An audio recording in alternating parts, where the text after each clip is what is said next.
Je m'appelle Gisèle Malanda.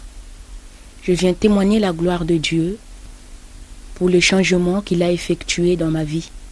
Car autrefois, j'étais une fille qui menait une vie de désordre, de débauche. J'étais dans le lesbianisme, j'ai fait des partouses.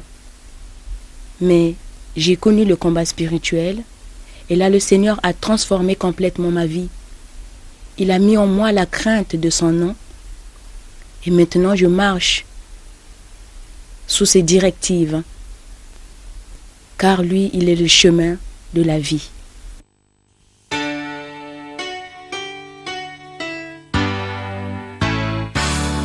Ngai nazali Zela bomoi nani akolandanga ye akoki isusu te kotambola kati na